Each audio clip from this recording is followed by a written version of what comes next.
Selamat siang, Kak. Mohon maaf mengganggu. Baik, terima kasih. Baik, Ibu Kepala, kami sedang mengikuti kegiatan guru penggerak angkatan 9 Kabupaten Malaka. Kebetulan dalam pembelajaran kami modul 3 ada satu materi dan tema di modul 3.1 tentang bagaimana pengambilan keputusan berdasarkan nilai-nilai kebajikan sebagai pemimpin.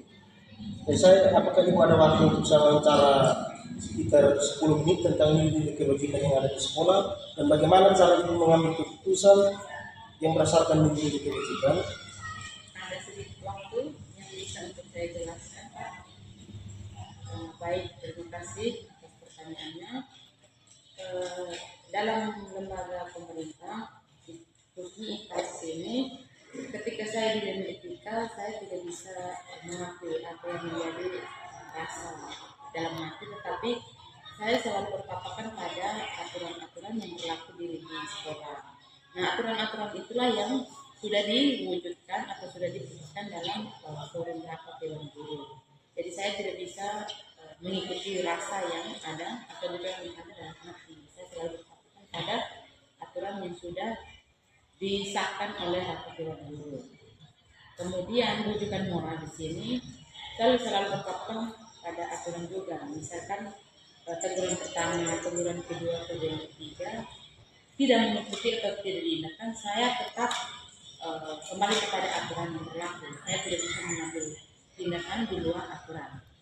Misalkan aturan itu sudah dilanggar sampai berkali-kali dan sudah ada teguran secara tertulis seperti surat pernyataan di atas masalah seperti itu, saya tidak bisa mengikuti rujukan moral. Saya tetap kembali kepada aturan yang berlaku di instansi saya saat ini.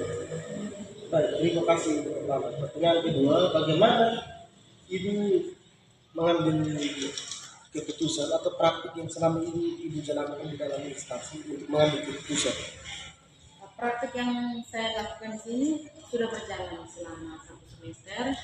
Kemudian keputusannya itu saya tidak berjalan sendirian, tetapi saya dibantu oleh para wakasek. Setelah itu bersuara, setelah itu saya kembali bawa dalam rapat dewan guru. Itu yang diputuskan forumnya di sana. Tidak bisa saya berjalan sendirian, tetapi diputuskan dalam rapat dewan guru. Baik, Kepala, tentu dalam pembelajaran kami ada 4 paradigma. Salah satunya adalah paradigma jangka pendek dan jangka panjang. Tentu dalam pengambilan keputusan Ibu secara jangka panjang tentu akan kedisiplinan di dalam sekolah akan terjaga. Tetapi dalam jangka pendek tentu yang saya ingin tanyakan, bagaimana dengan kondisi anak-anak? Apakah guru terlambat, kelas-kelas bisa terisi dan pemenuhan kebutuhan belajar murid bisa terpenuhi? Baik, kebutuhan jangka pendek disahkan dirinya terlambat dipulangkan. Itu bisa disiasati oleh guru BK yang masuk untuk mengisi kekosongan jam untuk memberikan materi terkait masalah yang dihadapi oleh siswa yang bersangkutan atau kelas yang bersangkutan. Itu jangka pendeknya. Jangka panjangnya, guru yang bersangkutan ditegur berkali-kali dan tidak mengikuti, itu akan ditegur secara lisan, secara tertulis, bukan secara tertulis. Apabila dia sudah ditegur secara lisan sampai 3 kali, setelah itu kalau misalkan sampai 3 kali tidak melaksanakan, berarti guru yang bersangkutan diberikan ditegur secara tertulis, yaitu pernyataan di atas. Baik, seperti yang saya tahu, dalam pengambilan keputusan ada 9 langkah yang kita pertimbangkan dengan menguji data-data yang ada di dalam kasus tersebut, sehingga dalam mengambil keputusan supaya tidak melenceng dari yang namanya nilai-nilai kebajikan. Salah satunya adalah melihat siapa yang terlibat, kasusnya seperti apa, terus efeknya seperti apa, lingkungannya seperti apa. Tapi dalam pengambilan keputusan Ibu sudah melihat data-data, mengkaji ulang data-data sebelum mengambil keputusan. Iya, saya selalu berpatokan pada data yang saya butuhkan. Tidak bisa saya bicara lepas atau berbicara tanpa data. Saya selalu mengambil keputusan berdasarkan data-data yang saya kumpulkan selama ini. Kemudian saya bawa dalam rapat para wakasek. Setelah dapat musyawarah antara kepala sekolah dan para wakasek, saya melanjutkan ke keputusan ada di rapat dewan guru. selama ini. Baik, Ibu Kepala.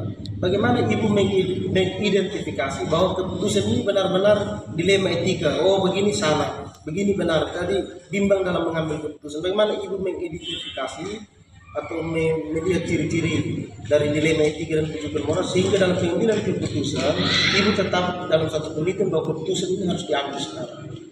Iya, saya selalu berpatokan pada aturan. Tidak bisa saya mengikuti dilema etika atau rujukan moral. Saya tidak bisa berpatokan etika. Karena saya harus menyangkal apa yang menjadi gejolak dalam diri.